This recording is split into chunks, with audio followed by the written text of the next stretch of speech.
Welcome to the Casey Ingram Show Meet Your Candidate series. No spin, no agenda, no endorsements, just the candidate. Before we begin, I'd like to thank the many listeners who submitted questions for this interview.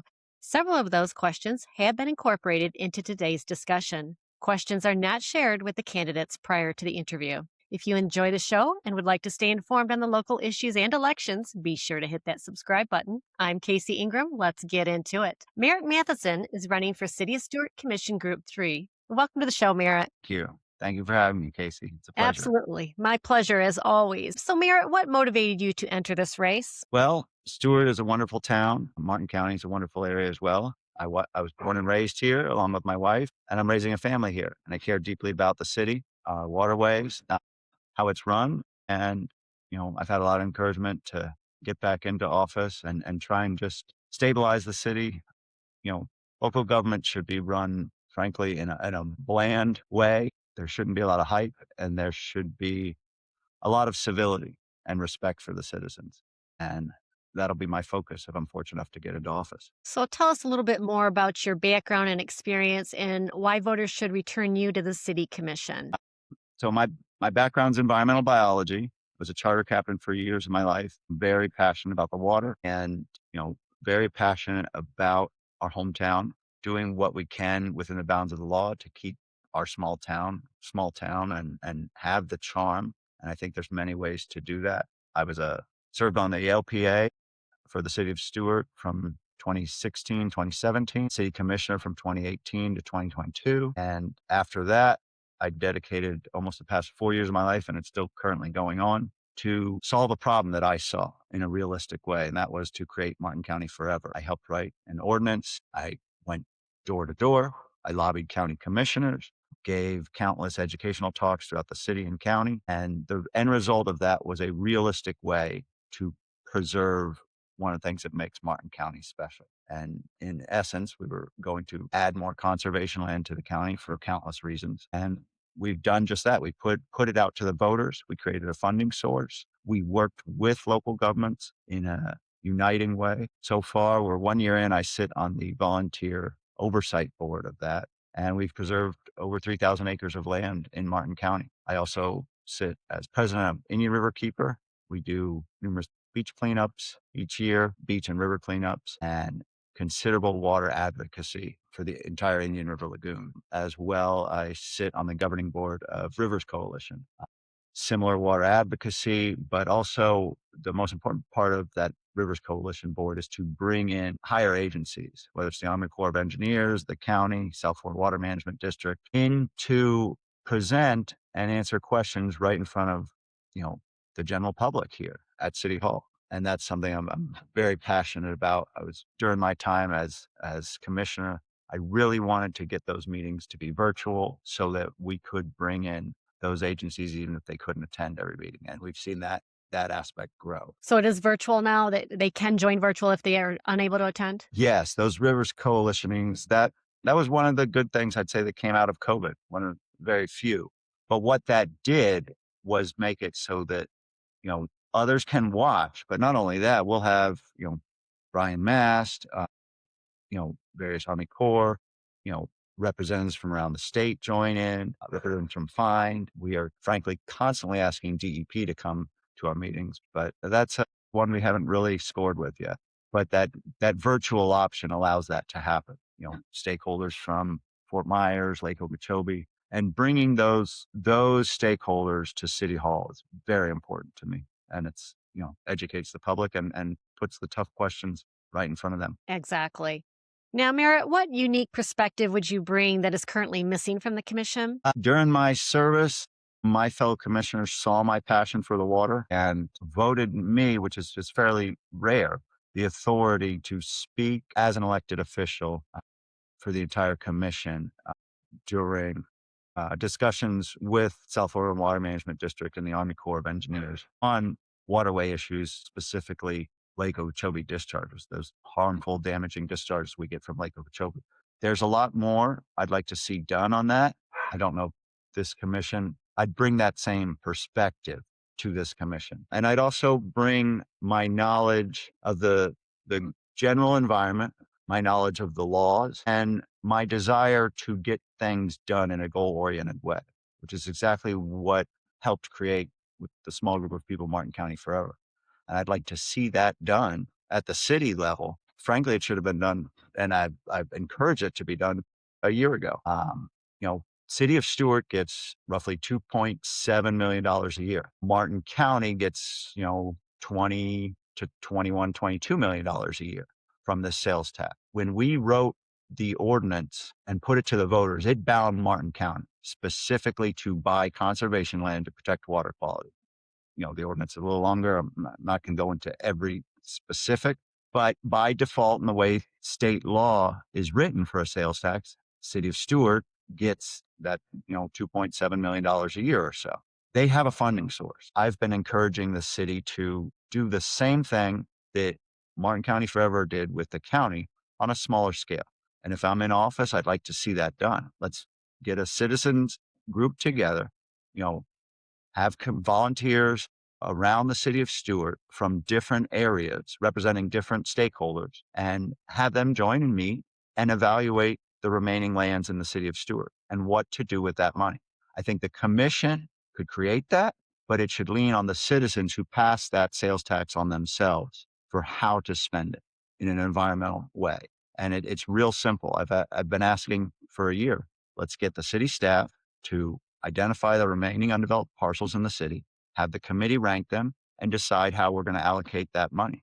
And then once we have them ranked, we have the staff and the commission go and seek out grants for those, exactly how the county's doing. And I say that because my goal is to try and unify the town we're in, bring it back, get people fighting for the same common goal. Let's work together. And we can do that. But it's much easier when people provide solutions.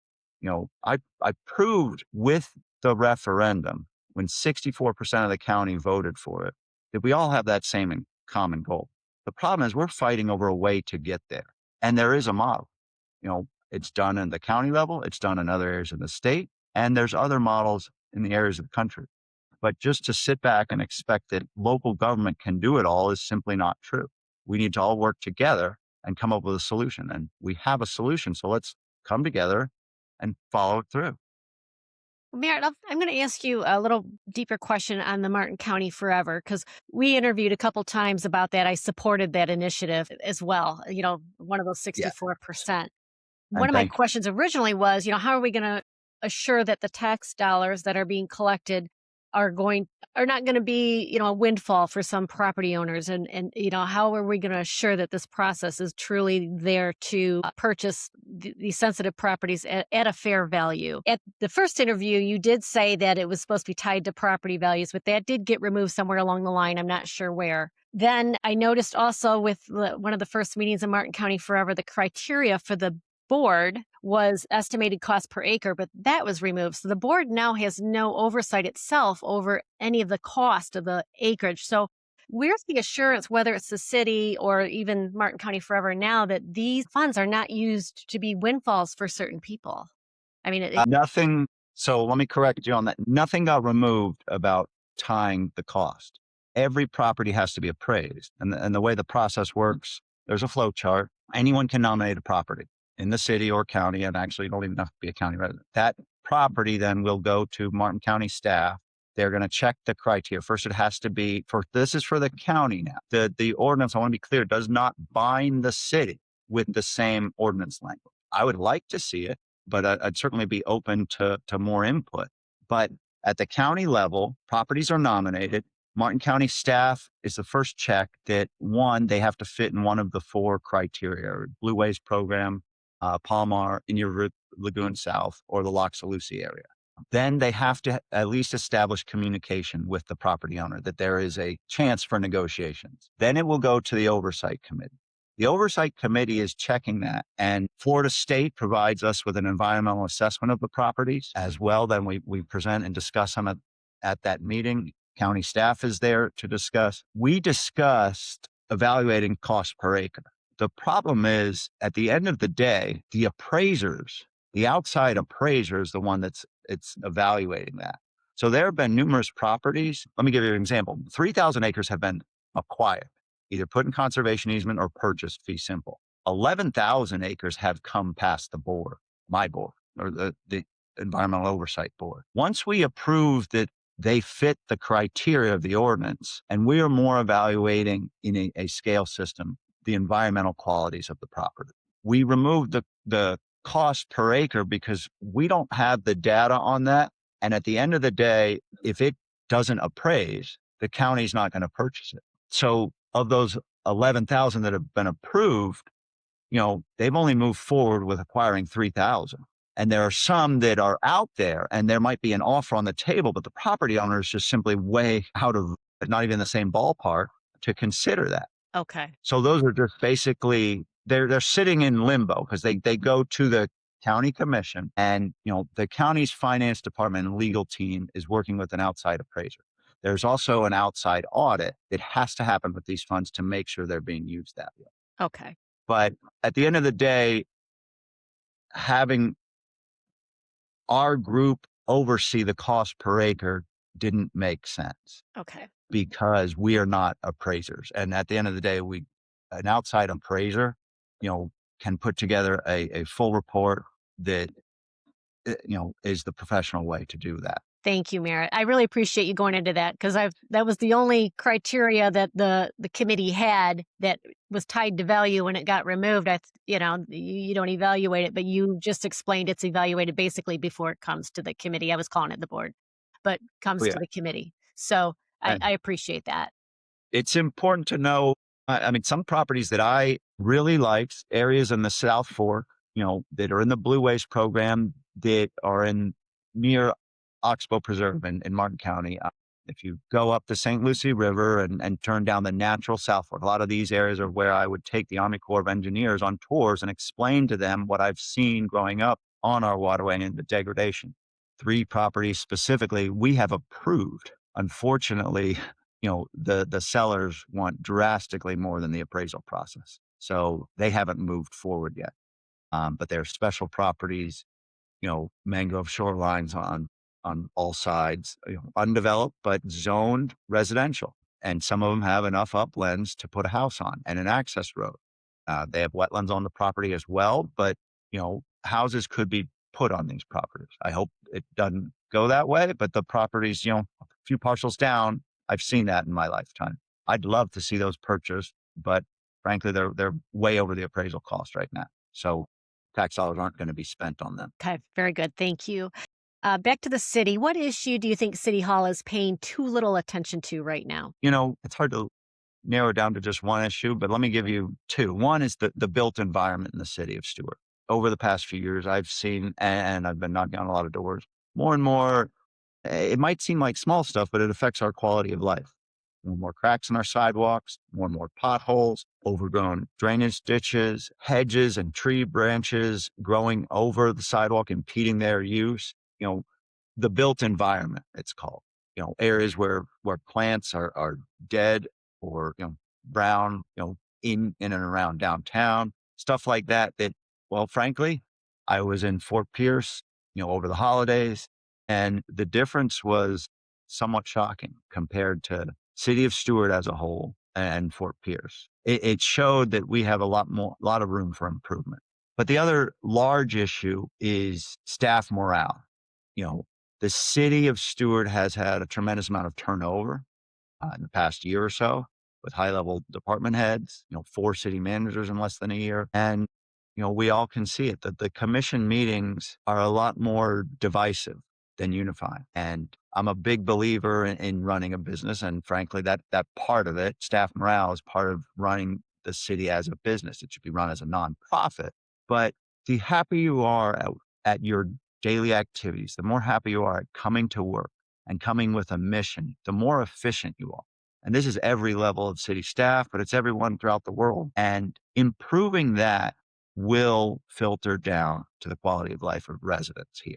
And I've heard that throughout the community. People will call, for example, the building department or other departments in the city, and where they used to be able to have someone pick up the phone after a few rings, they're getting an answering machine or being directed to email. those little things, or they walk into City Hall and it's remnants of what's left over from COVID, where they have to ring a doorbell and wait for someone. Prior to COVID and the current situation, there's a lot less face-to-face communication. And as I, you know, face-to-face communication and those interactions really encourage the small town charm that we have. And I'd like to bring that back at the city level. When I first ran, it was night and day difference if you dealt with the city versus the county, or especially other areas around the state and their local governments. The city was known for that. And bringing that back will improve the quality of life of residents. Now, Merritt, just with the staff morale comment, is that something you've heard directly from staff that's working there now, or is that something that's feedback from this, how the citizens perceive staff's morale is? Both staff as well as just, the commission is to direct policy to the city manager and city attorney, and they are the ones running the city. They're the CEO, the city manager. And so the staff, it's important that the city manager interprets that policy direction from all the commissioners, and he's the one passing that message on to city staff. If you have 5 different commissioners trying to steer the ship, bypassing the city manager, you have staff going all over the place and being directed all over the place. The commission's job is to take information from their constituents and direct that policy in an open, transparent meeting. And that hasn't always happened in the past couple of years. So staff is being directed at numerous different points, and that creates inefficiency. But I've heard that same thing from residents when they go to City Hall, that it's just not as friendly of an area. And part of that is because the morale is down. So, Okay. Now, if elected, what would be your first policy initiative? well, frankly, I laid it out a little bit.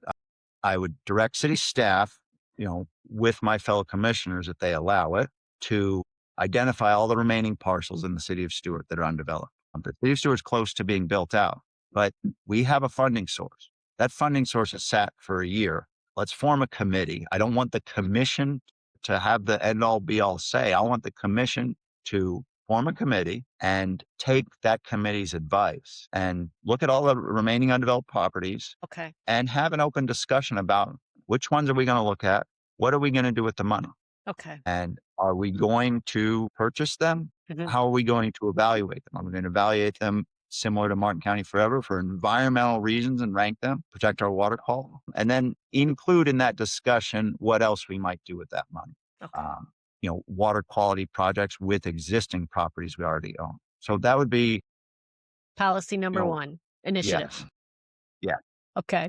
The proposed property tax amendment that will be on the ballot in November could significantly reduce local government revenues if approved. If it passes, what specific area of the city budget would you cut first, and what area would you protect at all cost? That, frankly, this is one of the scariest things that's not being talked about enough, Casey. So thank you for bringing it up.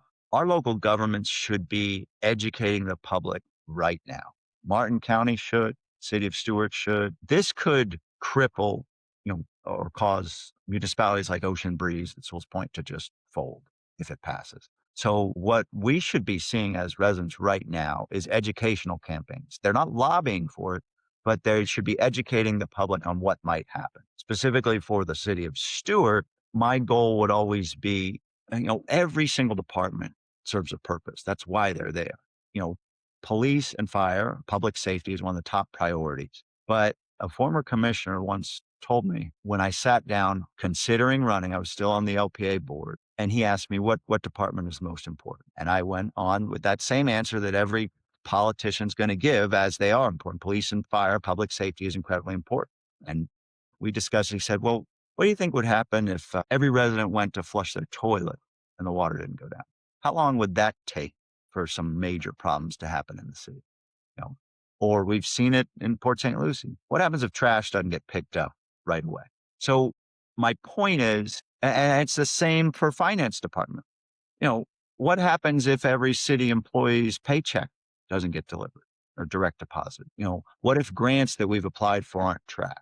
So the real way to do that is first gather all the information and, open lines of workshops with our finance department, and most likely outside CEO CFOs, to really have that discussion and see about reducing each department a little bit, but not eliminating any one department. Okay. Your parks department. Hmm. If you significantly cut funding for maintaining your parks or your roads, you're just delaying more funding requirements to come back in the future, to keep up what you put off. It's just the job gets harder. If you don't mow your lawn for a week, 2 weeks later, it's just that much harder to mow. Right. Right. All right. So, do you believe the city government is appropriately sized today, or is there room to reduce any spending? And if so, please be specific. The city government, I'm very interested to see what happens with this coming budget workshops. And I haven't seen any yet. But at the end of the day, the city is required by state law to have a balanced budget. And that's what I mean by it's a business running as a nonprofit. It seems to have large amounts of funding in its CR, and that funding has the ability to be used to cover services in the CRA, which it's great for the storm that may come. For example, our fire. We have to consider that fire services within the CRA, some of those services might be able to be funded through the CRA to get us through this storm. And some of those tricks the city government used in 2008 crash or so. But at the end of the day, I don't want to, the second you start cutting city staff, it reflects on quality of life for residents. You know, and it's fairly tight right now. And that's why I'm getting feedback that, people go to the city hall and they push a doorbell and are told to wait. They make a phone call and, you know, they're told on a voicemail to send an email. That impacts our quality of life. So if we cut that even more, it's going to be tighter. On the opposite side of that, we have to have a balanced budget. We're not making a profit running the city. So it's fairly tight now, and I'm never in favor of cutting city employees as long as they're necessary. But this is the largest storm that municipalities might face. This is much larger than COVID if it happens. Removing, our ad valorem does not cover police and fire, simply put. And that's what we're talking about removing. But one thing that's been lost and is lost in a lot of elections is the job of a commissioner. And what I mean by that is you can't expect a commissioner to sit up there, and they do it during campaign season, is make blanket statements without having all the facts. Just as I can't make blanket statements about what might happen if this referendum passes and it, throws a left hook across every local government in the state of Florida for their budget. You can't make blanket statements on a lot of stuff without knowing all the information. Many times, if we're at a commission meeting, we are acting in a quasi-judicial manner. We are acting as judges to decide the fate of something. And we are required by law to go in with an open mind, weigh the facts that are presented to us, and then discuss it amongst our fellow commissioners in an open, transparent manner and make a decision. And that's literally the purpose of it, is to gather all the information and making blatant statements before having all that information, frankly, is grounds for lawsuit. And the city has been sued, in the past few years. And I'd like to clean that up. All right. So, what is the biggest financial challenge facing Stewart over the next 4 years? Of course, that ballot measure would be if it Yeah. passes, but if it doesn't, what would you say? City of Stuart needs to shift to a more tourist-based economy and stop the growth-based economy. And that's been a push that has needed to happen, not just in City of Stuart, but in Martin County for years. And to do that, one of my goals is and has always been focusing on what makes us special. And that's the environment, our waterways. We have the renewable resources here to highlight that economy. Having people come in, bring their money, frankly, from out of state, out of the county, spend it here, and then everyone would like to hear this. Then they leave, and they leave with memories, and they tell their friends. And so, if we focus and continue to do that with, one of the things I was told many times was, oh, well, City of Stuart has some of the most parks and public land, and the county does as well, of other areas in the state. Good. That helps us with our tourist-based economy. We need to embrace that. We need to do more water quality projects that are aesthetically pleasing. Imagine if every stormwater treatment area that you drive around town looked like a natural lake or pond and held wildlife and was managed in a natural way.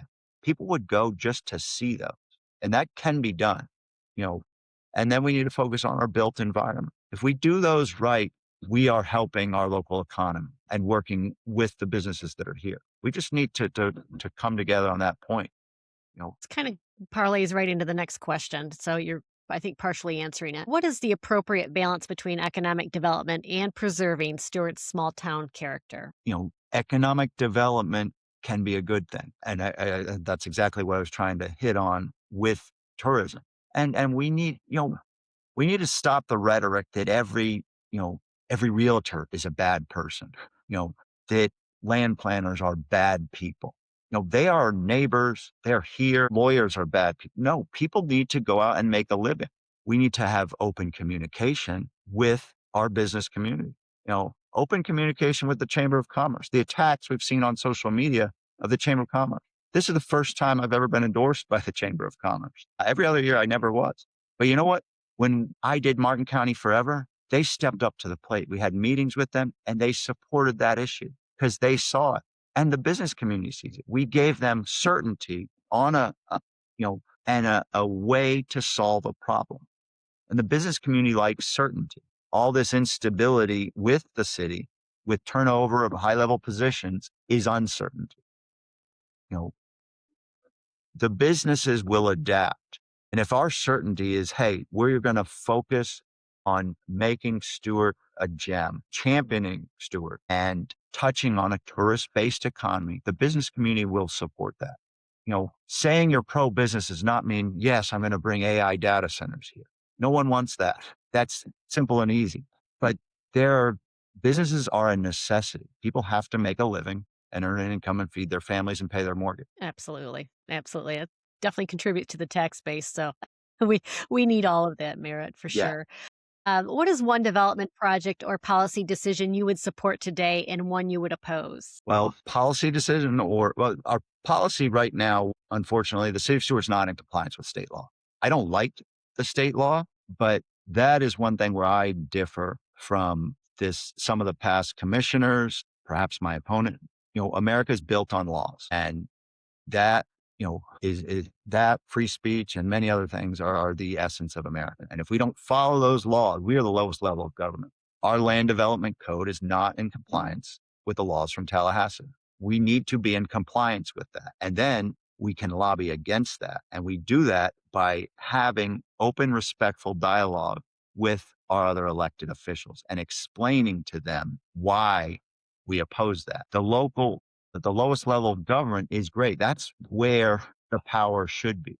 But the actions of what the city has done and basically disregarding state law, you do that enough times, and that's what strips away home rule. Or when you have, candidates or elected officials say they're blatantly going to, I'm not going to ever vote for a zoning use change or a land use change if I'm in office. And yet part of the job is taking all the information and having an open mind to get those facts. Those statements and disregarding the law lead to home rule being stripped away.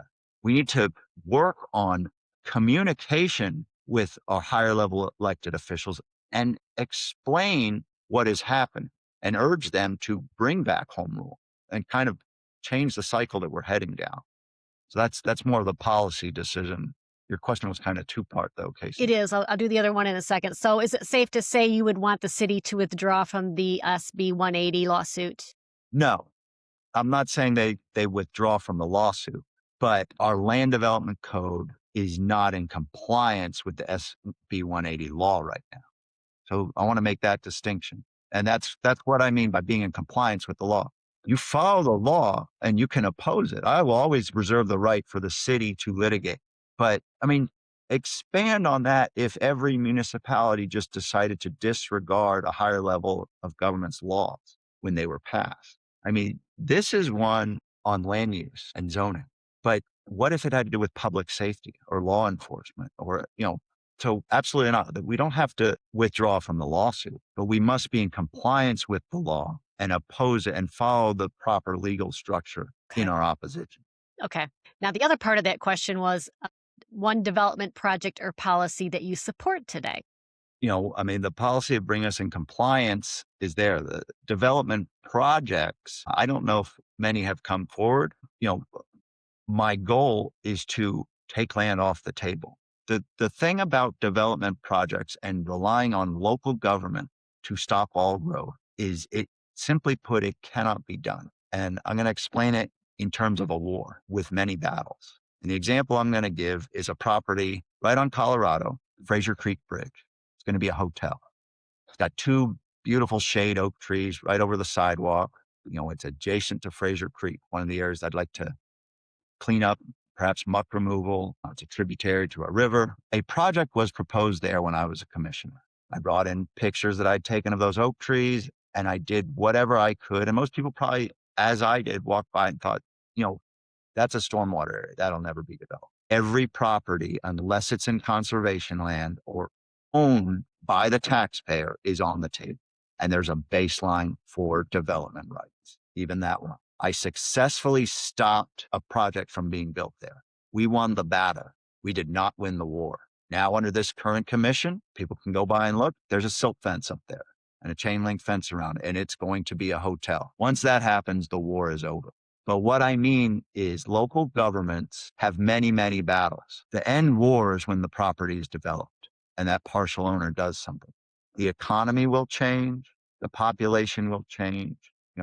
Many aspects come. The only way to be able to drive by a parcel and say that will be there for my kids is to put it into conservation. And to do that, we have to work together and acquire those land. And, like many others, I grew up and did not know that. I had a little bit of an advantage. My father was a real estate attorney here in town and a very big conservationist. But unless we as taxpayers, are proactive instead of reactive, we're not changing the game. And we will just be following the same mistakes that every county to the south of us has done. And if you go down south, the parcels that are green space are owned by the taxpayers and put in conservation land. And we need to grow our conservation land to manage our growth. Otherwise, it's just battle after battle until the end of it is a war that local governments lose. That parcel you're speaking of, is that the old funeral home on US 1? No, the parcel I'm speaking of is right on Colorado and Fraser Creek. Oh, where the Hilton's going in. Is that it? Yeah. Okay. Yes, Kate. Okay. There's a silt fence up there now. And so that's exactly what I mean. That's being built, even with the zoning in progress and everything. The other parcel is most likely going to be a hotel as well. It's right on US 1. The city lost a lawsuit trying to stop that at a quasi judicial hearing, where they have to go in with an open mind, weigh all the facts, and act as judges. And they lost that lawsuit. And that gets back to what I mean by the job of commissioner is not a 20-second Facebook post trying to stir up and anger the community. There's a lot of information that has to be weighed, and most of the decisions are weighing too bad outcomes, unfortunately. All right, next topic. The city previously considered the sale of the Sailfish Ballfields. You were on the commission then at that point, and that generated significant public opposition and was ultimately withdrawn. Do you believe the sale of major public assets, such as parks, recreational facilities, or public land, should require voter approval through a referendum before they can be sold or repurposed? Why or why not? Let's go back to, I strongly oppose the Sailfish Ballfields. I know my opponent has, in a weird way, tried to say I didn't, because I made some Facebook posts during 2018 for specifically what a commissioner's job is to do, to fact find from the public. And at that time in 2018, before I was elected, there had already been 3, proposals, unsolicited proposals to develop those ball fields. Once those proposals happen, the elected officials are put in a cone of silence. They can ask questions to the public. They cannot communicate with anyone tied to those proposals. And, as always, they cannot communicate with other commissioners. But they're encouraged to and supposed to put out questions to the public and to go in with an open mind. That being said, to answer your question bluntly, no, you should not sell public land, because as everyone knows, once it's gone, you're almost never getting it back. But you have to go into those meetings and discussions with an open mind. If you don't, you're open up to a lawsuit. Now, I love the referendum that Max Stuckey created. And as people probably know, as you know, Casey, I'm a big fan of referendums. I led a referendum personally, the first one, to add term limits to the city of Stuart. And that led to Martin County Forever and my work with that. The other side is referendums, they are bound and can be bad. Commissioners are to make decisions on 20 and 50-year timeline. Right now, there's no proposal to sell the Sailfish Ballfield. Every commissioner or candidate has stated, and I'll state it right here, I have no interest in selling those ballfields. The best way, because we don't know how a referendum is going to go, would be to apply for and successfully get a FERDA Act grant, to have higher level of government contribute money to enhancing those ball fields for our community. And what that does is it locks them in for public use, not to be leased to anyone. Because I'm going to put this out. What if the referendum failed? Then what? If we want to lock them in, and that is the same reason that grant I'm talking about is why during COVID, Martin County could not close a lot of its boat ramps, could not close its public beaches, because it's a web of higher level government grants. The more we do that, that's locked in forever. I'm not saying I don't support a referendum, but I spoke about this to the current commission. If you're going to undertake pushing a referendum, you need to be willing to do an educational campaign about it. And the referendum language is 75 words. You have to understand that most of the voters might go into that ballot box and they're going to read those 75 words and make a decision that once it's done is permanent. So it's not something that should be rushed into. We spent 4 years and numerous outreach programs discussing and going out to the public to create Martin County Forever and those 75 words that the voters were going to get and a high level education campaign.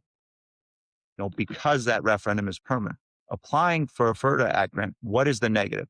I ask anyone else, what's the negative to do that? I To don't get a think grant, picks up the ball fields, and that will lock them in to not being sold. And I'm all for that. I was gonna say, I don't think most That people have doesn't ever mean heard we of take that before. Just I appreciate you going into it because I think most people have never heard of the FERDA it's grant. yes. And city staff knows about it. I've spoken to them. I've been encouraging this, and others have. And I've spoken to some commissioners about it. It's a local level example.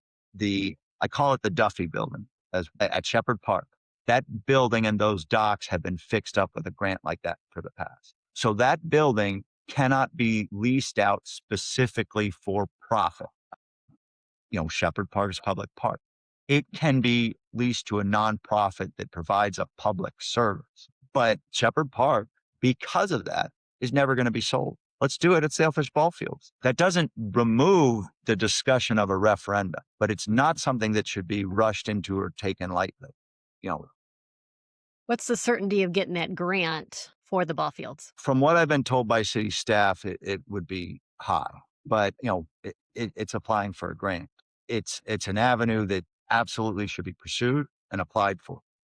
There is no one. When in 2018 there were 3 active bids. Right. I remember that was That was serious. yes. I agree. I've said many times, I believe had I not been elected, those ball fields could have been developed. It was very close to having commission majorities sell those. I think that's what Yes. people remember because it wasn't that long ago. I will happily state right now that I have no interest in selling those ball fields. I've spent the past 4 years of my life volunteering to try and acquire more public land. But we have to have open discussions about how to do it the right way and think about the implications you have to think about the other side and what negatives may come, and all we're talking about is applying for a grant. And if Right. that's successful, said and done, Right. Okay. goal accomplished. Now, what infrastructure issue keeps you up at night? Roads, drainage, utilities, parking, bridges, or is it something else? Well, I'm very worried about what'll happen. I'd say with our Roosevelt Bridge, knowing that the drawbridge is going to be closed. I've heard that from residents. I'll readily admit I'm not an engineer, but that's something that has to happen. And with that, what the city can do is discuss that with our officers, consider the traffic impacts, and do an educational campaign on when that is happening, when the closures are going to be, and let businesses and homeowners know about that. other infrastructure. Generally, a lot of people don't think about it, but our waterways, stormwater is infrastructure. And the next big phase in cleaning up the St. Lucie River, we have made a huge jump in reducing damaging discharge. The next big phase is muck removal and cleaning and more. There's always going to be more of what we can do. So with muck removal becomes the next question. We've all seen it. Where do we put the muck? I don't want to go on and on too long. I know you have other questions, but that leads into what the devastation we saw at our inlet Right. and the unfathomable thing that Florida Inland Navigation and the Army Corps approved, just spraying, you know, muck and dredge material out at the inlet. I would put a plug in that we will be discussing that at this coming Rivers Coalition meeting at the City of Stuart Thursday at 11, this coming Thursday. And part of that discussion has to be where to put them up. And City of Stuart needs to consider this in its tributaries. Where we have to remove them up, and then we have to have a plan of where to put it. Right. Right. And that is infrastructure. Just like, another priority of mine would be upgrading City of Stuart's baffle boxes to Generation 2 baffle boxes. The City of Stuart, in terms of infrastructure for our waterways in 2020, one thing I was very proud of is 100% done with its sewer infrastructure. Every parcel in the City of Stuart can connect to sewer. And moving forward, they have to. But upgrading our stormwater even more, and one of those is we have baffle boxes that right now, this is your stormwater outflow, is more like, think of a chain link fence or a net. So it's removing larger items from ever going into the river. That's, say, a Generation 1 baffle box. A Generation 2 baffle box is more like an aquarium filter. Okay. Bioactivated media that are going to remove dissolved particles, your nitrogen and phosphorus out of the water. Oh, wonderful. Okay. So that's That was actually one my of next question. You answered it. What is one major capital project you'd prioritize? So clearly that would be it. And anything to clean our water is always a good thing. that's what keeps me up at night. Yes. To Yes. be honest, I mean that and my daughters are why I got into this. And to me, an ideal commission should be well balanced, and it should come together with 5 commissioners speaking on their own, bringing their area of expertise from their circles. An ideal commission might have someone, who does represent aspects of the business community, someone, who is focused on water quality, someone who is just a budget hawk, or maybe 2 of them with the storm that we have coming. And I will lean on other experts for the areas that I don't have the expertise. But water quality does keep me up at night. So speaking of water quality, are you supportive of hiring the environmental attorney for the city of Stuart? Funny you should ask. It's my job. During my time as commissioner, I advocated first for a staff level environmental water person. It wasn't going to be an attorney. That was Ben Hogar. He worked hand in hand with me. I worked hand in hand with him during LOSUM. I also was always open and pushed it at public meeting for a higher position for the environment, an advocate. I didn't mandate it had to be an attorney, but in doing that, I created a sinking fund. And that fund, granted has been used up, but it was the city's at the end of each budget year for at least 2 years, it was inactive. I don't know what happened after I left. Any remaining outside legal counsel fees that were budgeted each year was to go into a sinking fund to build a backup balance for an environmental position specifically focused on our waterways. So I guess the answer is yes on hiring an environmental attorney. I will say it in the future, that doesn't always have to be an environmental attorney. I had many discussions with Max Stuckey during the LOSUM process on this and was adamant that we did not want to get into litigation with the Army Corps of Engineers while we were working with them to create a Lake Okeechobee management plan. That plan, the baseline went basically from them dumping the lake on us at 13 and a half feet, roughly, depending on time of year, and it gets a little more detailed than that, to 16 and a half feet. We came out with a success, and it was an active, conscious decision to not go and litigate with the Army Corps during that time. There's going to be LOSUM 2.0 coming up in a few years. We need to be focused on that. An attorney can help. But other areas, if we had the funding, what about an environmental engineer? that all these stormwater quality projects I'm talking about, what if they could tee them up in-house and seek grants and have them shovel ready? So that's what I mean by it doesn't always have to be an attorney, but the city of Stuart needs to prioritize its water quality, what it can do in the city limits, and be a hawk of what's happening outside the city limits. What do you see as the biggest public safety challenge facing Stewart today? And are police and fire services adequately staffed and funded? From what I hear, they're adequately staffed and funded. There is always going to be Big Brother Martin County looming overhead and the option, and they will always desire to, consolidate. I've said I'm opposed to that and have been. Police and fire, for every year I was in office, got raises. I helped work to get station number 3 in North Stewart established and created and built. That was years in the making before it ever got built, trying to figure out where the land would come from, where it would be located.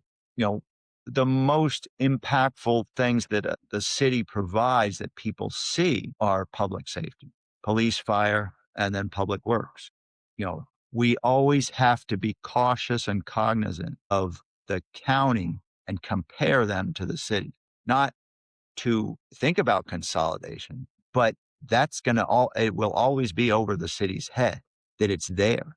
And so we have to manage our staff for both those departments. Basically, the ideal scenario is just under the county. We have ISO rated #1 fire department. And the ideal scenario and goal for that is to have that frankly, a better, smaller fire department, a better, smaller police force. I don't want to bash Martin County's fire department and sheriff, but better for the city residents, smaller, more nimble, but just under the comparable budgets of the county for the city taxpayer.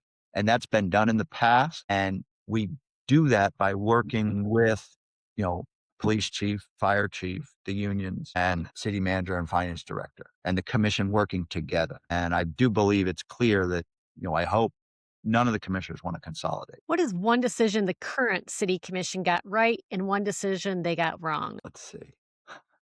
Well, one they got wrong on is not complying with state law. You have to do that. And simple put, some of the others they've gotten right. Let's see, they have been successful in stopping a lot of development.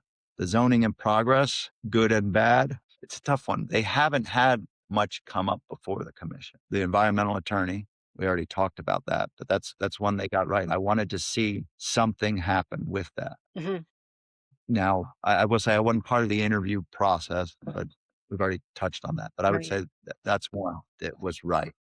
All right. So, what is one promise you can make voters today that they can hold you accountable for in 4 years? Not selling the Sailfish Ballfields, but that's way too easy. Moving forward with my goal of a Stewart City forever instead of a Martin County forever. That's something I want to create a committee, though, to have that discussion. The decision shouldn't be the commissioners, but we've got $2.7 million a year for 10 years. All right. So and I had the commission. We went, Mr. Snedeker and I and the Martin County Forever team went to every municipality and sought out agreements. Now they're not bound by these agreements, but just agreements for whether it was Ocean Breeze, Sewell's Point, Jupiter Island, and City of Stuart, to use the money with the intent that the voters, environmental projects to enhance water quality. And that could be straight land acquisition, or projects. And I'd like to see that happen in the city of Stuart. And I'd be happy to have the voters that hold me accountable for that. And I hope they can lobby the other commissioners to do that. And the best way to do that is to have a community of stakeholders, a committee of stakeholders get involved and have the oversight for it. Can you clarify, did the city have an agreement that they agreed to, or it's agreement you were hoping that they would agree to? There was nothing we could produce that was legally binding. I had emailed, city manager Mike Mortel, that our path was to go to openly communicate with the commissioner and the city managers. And I did that with Mike Mortel and the commissioners. The commissioners, since that was enacted, the commission has changed. And as we all know, the city manager has changed. But there was no way to legally bind that like we did at the county level. The county level, the voters passed the ordinance for all the county funding. Right. What the municipalities are getting is by default how a half cent sales tax, that the sales tax works is they get a percentage based on population. So the commission, I mean, they did something I adamantly opposed. They pushed it right to the end, was to buy with that funding the old historic school board building where my father-in-law went to school and many other old timers. You know, I was in opposition of that because it was a misuse of those funds, to buy a property and tear down a historic building we were opposed to, but also, a nonprofit was pushing forward with acquiring that and preserving that building. But, that was floated. And that's where let's set up a committee of citizens to weigh in on how they want to see their tax dollars spent with this. The funding source has been created. And I'll say the Village of Indiantown also benefits from that tax. I know we didn't talk about it, but they're another one I think that they, are using it as They, they see appropriate. I did not handle those communications with the village council as much.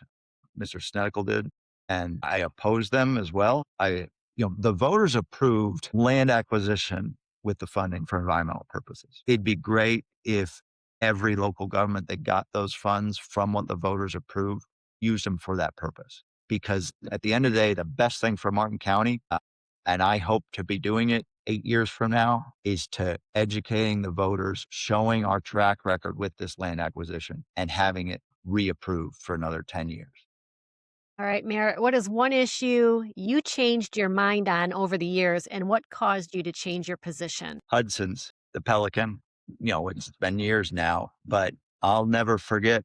I love the Pelican going there, bringing my young daughters there. They would play in the sand. City owns that property. Is a backstory for everyone listening. They had they had a lease, and their lease, because of what the referendum Max Stuckey did, would have to go to referendum. It did, because it's a city-owned property on the water. City was looking at renewing their lease. The Pelican wanted that. That wasn't the issue. The worry was that in that language that was proposed was that they wanted to renew and lock in a long-term lease with the ability to sell that company and keep the same terms of the lease. And there was a major stink about that. I went to the Pelican, shook their hands, heard from many people that, go with it. This is fine. They're not going to move. They're not going to leave. This is perfect. And I was all on board. I thought, I love going to the Pelican. A lot of people did. I'll never forget talking to Blair Wickstrom about it, someone that I looked up to. I grew up reading Floor Sports, and he said, you're a commissioner now. It's not your job to shake their hand and take their word for it. It's got to be in writing. And that shifted my mindset. And then later I started doing due diligence and learned from some restaurant owners that a restaurant broker had already begun shopping out the options for the Pelican to sell their business prior to that lease coming to the city of Stuart. And that commission chamber was packed full of people in opposition of us, that we were going to ruin that restaurant.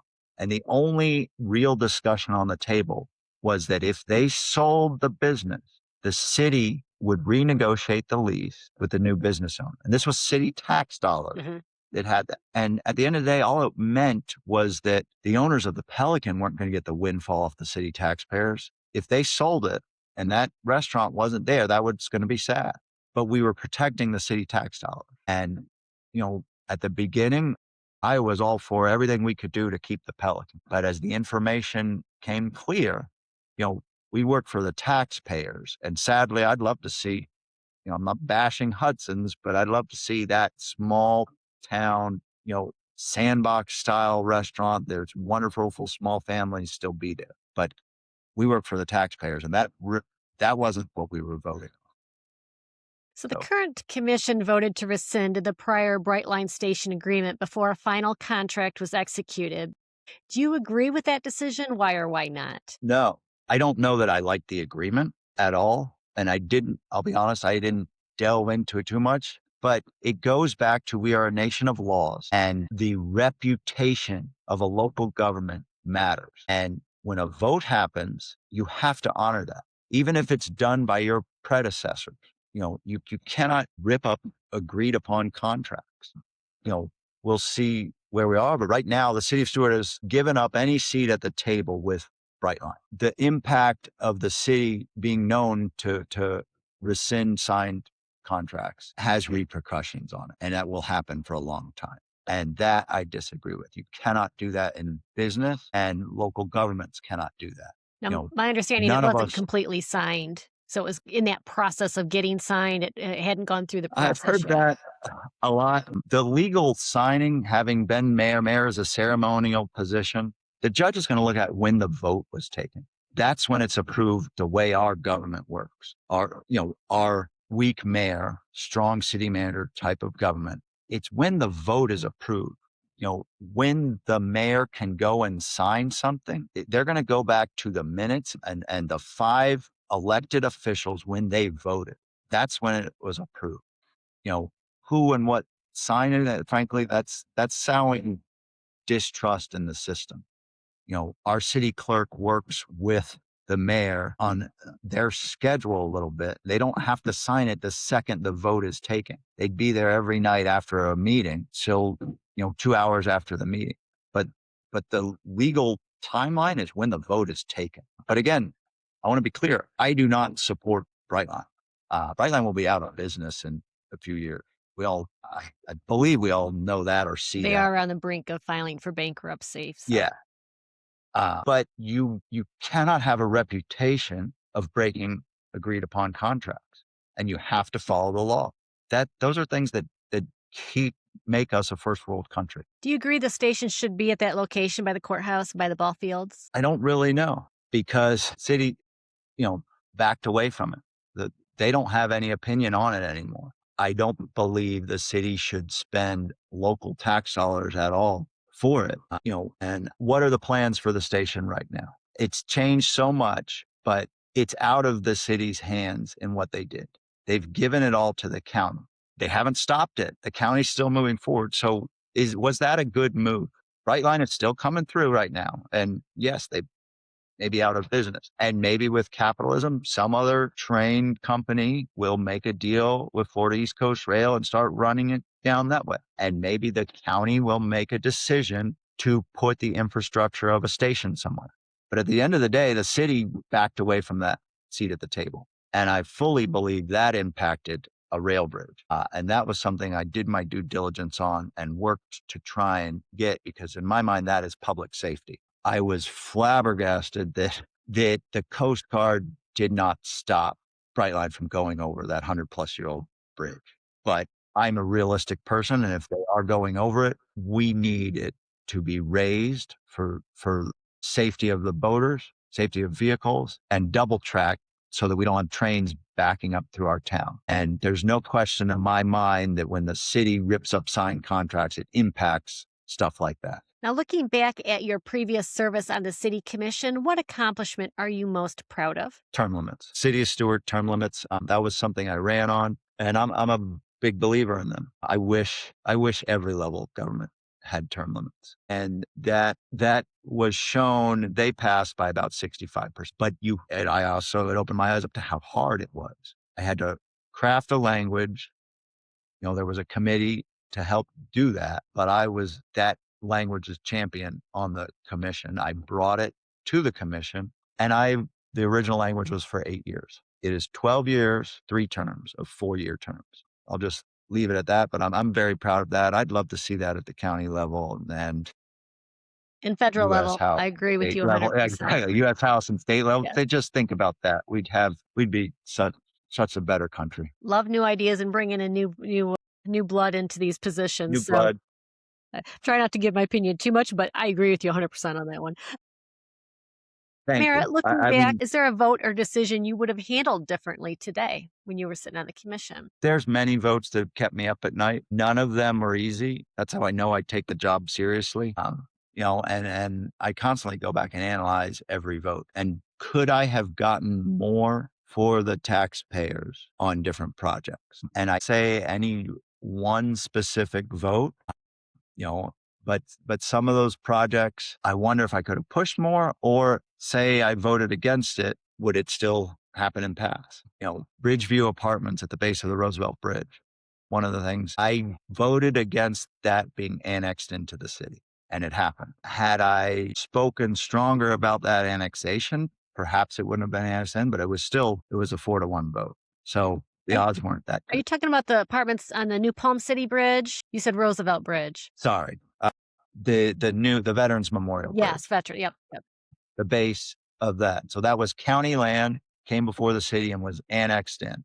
I'm not a believer in the city being constantly annexing property, but I am a believer in the democratic process and the vote. And once that vote was annexed in, that property annexed into the city became a baseline of being able to build 15 units per acre in that property. And I supported that project. I opposed it coming into the city, but supported that project. But at the end of the day, that property is a little more than 13 units an acre. So it's not maximum density. It's lower than their build by right density. And it's 60% of that land is conservation land. And people will attack me for it. But if you look at that property, the reason that building is pushed towards Canner is because everything behind it all the way to the river is in conservation land. And I supported that because it was less than their build by right statute, but every single vote you have to weigh at, numerous facts and issues. And then you have to think about your other commissioners. What if it just wasn't annexed? That's something I think about a lot. Right, right. So that kind of rolls right into the next question because I want to give you the opportunity to talk about this because it's a major narrative in your seat. Records show that approximately 2,600 residential units were approved during your tenure on the city commission, including approximately 1,892 units on projects where you voted yes. Looking back, do you stand by those approvals today? And what criteria would you use when evaluating future apartment and residential development proposal? And is there anything you would do differently? I think I will be stronger at trying to oppose them and convince my other commissioners. And I will try to be clearer in the meetings and not just me, on staff's presentation about what is their baseline property right. It's easy to put stats and voting numbers out, but you have to analyze it. And what those voting numbers don't show is what could have been built with each project. We just talked about Bridgeview. So would it have been better to just reject it and have them go straight zoning and build 15 units an acre there and maybe less conservation land because 60% is well above the code. 603 place right on US 1 was hotels, 19 units of hotels. During that time, and there's always going to be a need for affordable housing, that came before us for a zoning change from 19 units of hotels. They wanted to sell the business to someone else who wanted to allow those people to stay longer than the hotel stay in the room. They wanted to be apartments. Same density, but I'm being attacked for that 19 units, just like the units in Bridgeview are these numbers and how they're made up. We could have rejected that. Those hotels would be still dilapidated, wouldn't be brought up to code, and we wouldn't have added any affordable housing. Those 19 apartments are affordable housing. The same density numbers are there. But one of the things I was able to do because they asked for that zoning change was to mandate that if they wanted that zoning change, and it was contentious, that they had to disable their aged septic system. This property is right on Fraser Creek and hook up to the city sewer system. And they did that, although their attorneys tried to fight it. And our attorney stayed strong. But my opponent attacks me for that or my record. And yet at the NAACP forum, he came out and said he would have supported that same vote. And it all goes back to that's exactly what I mean, that you have to do the due diligence. The information that we get, is hundreds of pages of packets of various expert opinions. You have to talk to your legal staff. And the beauty of being commissioners, you can usually talk to other outside attorneys that will give you their input. And then you have to talk to the residents. But what those numbers don't show is the projects I stopped. And they don't show the baseline of what could have been built. We already talked about the hotel on Colorado. I stopped a project there. I honestly don't remember how many units or what it would be. And now there's a hotel there. It goes back to property rights and they are real. And the only way to preserve land for future generations is to take it off the table. And the myth that local governments can stop it all is a fallacy. And if we keep pushing that myth, we are going to end up like the counties down south because we've seen the state supersede us. And my platform is to acknowledge and be a realistic conservationist, acknowledge the reality of our laws and work together to take the land off the table forever for my kids and everyone else's kids. We're getting down to the end of this, I promise, Merritt. A few more questions here. Under what circumstances do you believe it's appropriate to grant land use amendments, rezoning, request, or variances? Well, kind of just hinted on them for the zoning for, you know, the 19-unit hotel. That was a circumstance to do it. Every circumstance is different, but I believe that one was one. Let's talk about Costco. That was a land use change that we were required to by law. That was something, and it built upon my opposition of annexations. But the Costco parcel was, and I strongly disagree with how it went, was annexed in 2016 and did not assign a future land use. I don't, the reasoning behind that was to keep going with the system. And what I mean by that was, had it in 2016 when a 50-acre parcel was assigned a future land use on that annexation of multifamily. And to assign a future land use, you look at the surrounding properties. The applicant is looking at the surrounding properties, and you have to, in a quasi-judicial manner, weigh all the facts and assign a future land use based on that information. It could have been commercial, multifamily, institutional. I guarantee would have been a lawsuit. We had to do that in 2019 or so, 2020, when that came before. Had the city done that in 2016 and say they zoned it future land use commercial, there was no guarantee that it ever would have had to come before the city commission. It could have just been built commercial straight zoning. You could add 2 Costco's or a car dealership, strip mall, a myriad of things would have fallen under that. And you wouldn't have had the options for negotiation, the options for public choice, public input. I don't want to stress choice. So for Costco, the commission by law had to assign a future land use. Whether it was a change or not is debatable. But I guess what I mean is you have to take every decision realistically and look at all the facts. I'm not in favor of future land use changes, but you do have to weigh the issues and look at them. I mean, and that's not something I'm saying because it's my opinion. Property owners have a legal right to position their local government for these changes. And local governments by law cannot arbitrarily reject them. This is law. You have to weigh them out with all the facts in a public meeting. And each one has to be gauged that way. Okay. Makes sense. What is the biggest misconception voters have about your previous service on the city commission? That I'm in favor of all these apartments. And I've spent most of my adult life here in Stuart advocating, for the water, for the environment, and for conservation. And that comes from multi-generations in my family of doing the same thing. But at the same time, I do follow the law and I'm a solution-based person though. If we have a problem, let's work within our confines and figure out a way to solve it, but it is a flat out lie and misconception that I'm sitting here encouraging all these apartments. What those numbers don't say is the stuff that we rejected, and it doesn't factor in the baseline of property rights that could be there with those. And the right way to do it is to acquire the land, take it off the table. And I'd like to push that harder. Otherwise, we're just creating mistakes that we see all around South Florida. Why should voters choose you on August 18? I am goal-oriented and solution-oriented.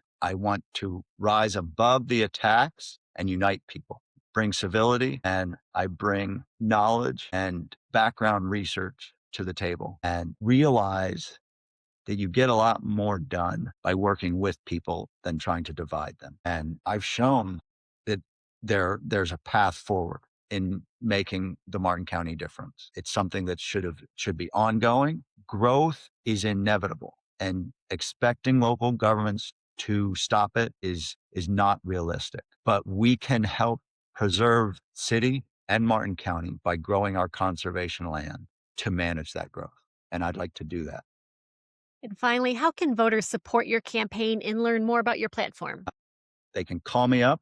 If you don't mind, I'll give my cell phone number, Go right ahead. 772-233-8406. Text me, call me, and merrittforstewart.com. Go to my website. I'd love to hear from residents. Absolutely fantastic. And I talked a little bit while you were giving your phone number. Would you give that one more time, please? Absolutely. 772-233-8406. 06. Send Merritt, me a text. Let's have coffee. yes, yeah, coffees are always good. So I appreciate you being open and as you always have been with the public. So, Merritt, it truly has been a wonderful time here to sit down with you this morning. See, if we were at the radio station, it would be 30 minutes and we wouldn't have talked about, 75% of these things. So I appreciate your insight this morning. Well, no, I thank you for, allowing me to go a little long as I've been scolded that I do, but I'd always prefer face-to-face conversations. I think that is, part of the small town charm that sadly is fading out. It is. I wish more people would go outside, get off their tablets, go have some face-to-face conversations, even with those people that, you disagree with. Sit down, talk them, look them in the eye and explain your reasoning. And usually Stewart and Martin County residents have the same goals. It's just how do we get there? There you go. There you go. Merritt Matheson is running for Group 3 City of Stuart Commission. Folks, August 18, get out and vote. The primary is when all of our Martin County races are decided. You do not have to change your party affiliation to vote. So, folks, tell your neighbors, tell everybody. Don't wait till November. It'll be too late. August 18th. If you support Merritt, you just heard how to get a hold of him and support his campaign. And don't forget to follow The Casey Ingram Show on Facebook and subscribe on YouTube for more real talk you won't hear anywhere else. I'm Casey Ingram. Stay informed, stay engaged, and I'll see you on the next episode. Thank you, Casey. My pleasure.